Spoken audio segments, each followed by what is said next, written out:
Halo guys, ketemu lagi dengan saya Deden Iftol Hidayat di channel DMH Medical. Nah, di video kali ini saya akan memberikan informasi yang bermanfaat sekali buat kalian semua, yaitu berapa sih nilai aman untuk lolos di VMDP atau VMDK Voltekes tahun 2022. Nah, buat yang belum tahu, VMDP atau VMDK ini adalah seleksi masuk Voltekes menggunakan nilai rapot dan prestasi serta minat dan bakat. Tetapi buat kalian yang tidak memiliki prestasi, kalian juga bisa mendaftar di Voltekes. PMDP ini tidak mewajibkan kalian harus memiliki sertifikat prestasi. Oke, sebelum ke pembahasan, saya ada informasi penting banget nih buat kalian semua. Hai, buat kalian para pejuang masuk Poltekkes tahun 2022, sekarang sudah ada buku soal si Penmaru atau si Mama tahun 2022, yang dimana jika kalian membeli buku ini, kalian udah hemat hingga jutaan rupiah. Karena dengan membeli satu buku aja, kalian udah mendapatkan bonus. Bayangkan nih, bonusnya ini udah gak masuk akal nih. Yang pertama, gratis kursus online 1 tahun, 2 kali tryout si Penmaru, video materi pembelajaran, bebas konsultasi dengan mentor yang berpengalaman, kemudian mendapatkan tote bag kekinian ya guys, dan juga mendapatkan soal-soal tambahan. Gimana, gila bener kan bonusnya? Buruan nih buat kalian, karena ini penawarannya sangat super terbatas, yaitu diskon 35% dan gratis ongkir untuk seluruh wilayah di Indonesia. Kalian juga bisa memesannya melalui Shopee dan Bukalapak. Linknya ada di deskripsi. Buruan, stoknya sangat terbatas. Wah, keren banget bukan? Kapan lagi gitu kalian hanya membeli buku dan kalian mendapatkan banyak bonus sekali gitu ya dari pembelian buku tersebut. Dan menurut saya, menurut kakak sendiri, jika kalian mengandalkan VMDP saja itu sangat beresiko sekali. Maka kalian harus ada plan B, persiapkan untuk si Mama dengan cara membeli buku soal latihan tersebut. Oke, langsung saja kita ke pembahasan. Nah, jadi di sini ada prediksi nilai aman lulus VMDP atau VMDK Voltekes 2022, di mana saya di sini membagi dua.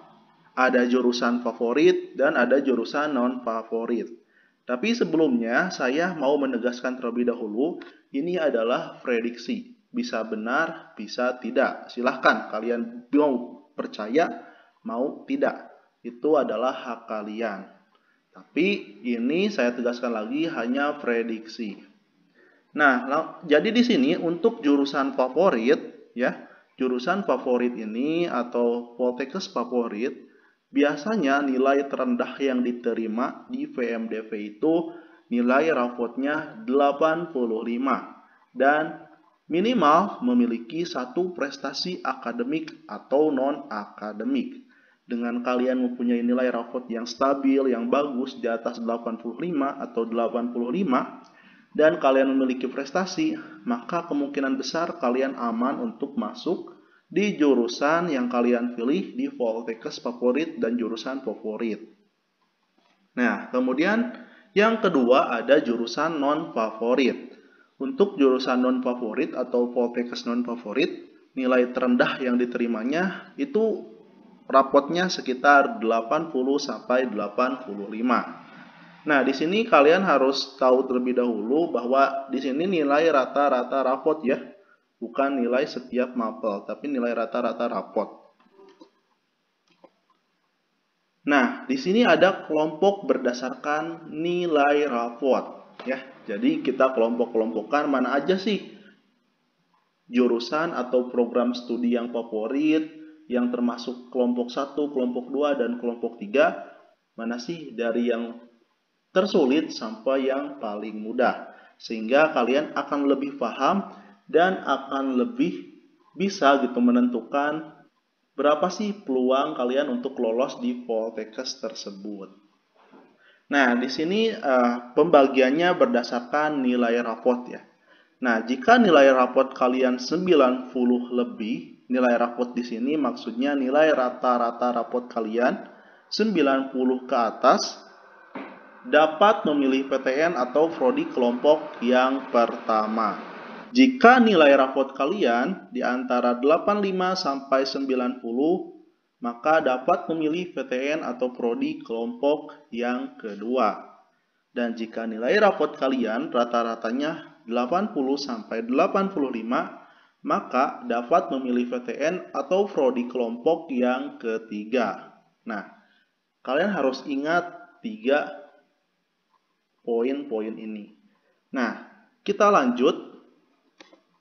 Oke, di sini adalah daftar 3 kelompok Poltekkes. Ada kelompok 1, kelompok 2, dan kelompok 3. Ada klaster 1, klaster 2, dan klaster 3. Nah, untuk klaster 1, di sini ada Poltekkes Surabaya, Poltekkes Jogja, Poltekkes Semarang, Poltekkes Makassar, Poltekkes Bandung, Poltekkes Jakarta, Poltekkes Surakarta, dan Poltekkes Malang.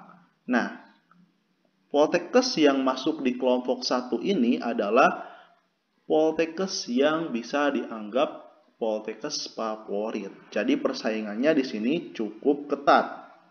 Maka kalian harus mempersiapkan benar-benar gitu. Nilai rapot kalian harus bagus, minimal punya 1 prestasi.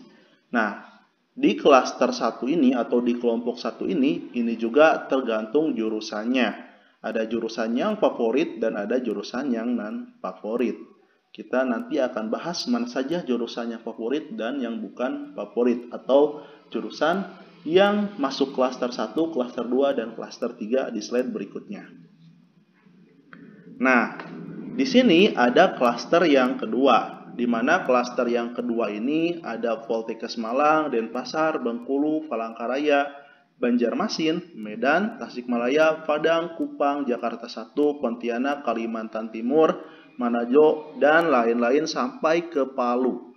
Kalian bisa screenshot ini dan kalian harus paham mana sih Poltekkes masuk klaster berapa nih Poltekkes tujuan kalian.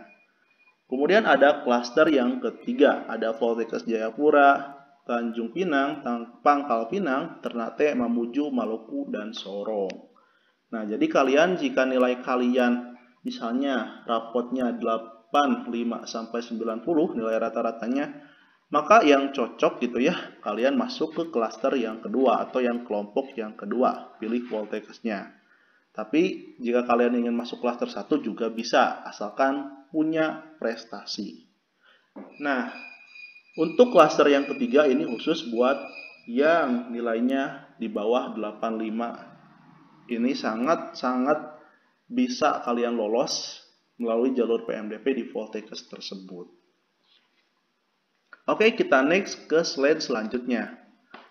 Nah, di sini saya akan mengkelompokkan berdasarkan program studi atau berdasarkan jurusan.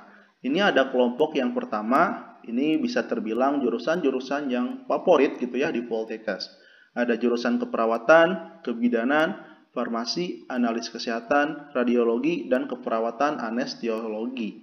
Kemudian ada yang kelompok yang kedua, yaitu ada yang jurusan gizi, reka medis, kesehatan lingkungan, terapi wicara, teknologi bank darah, kesehatan keselamatan kerja, dan akupuntur. Kemudian ada kelompok yang ketiga, ada keperawatan gigi, promosi kesehatan, sanitasi lingkungan, fisioterapi, jamu, teknik elektromedis, okupasi terapi.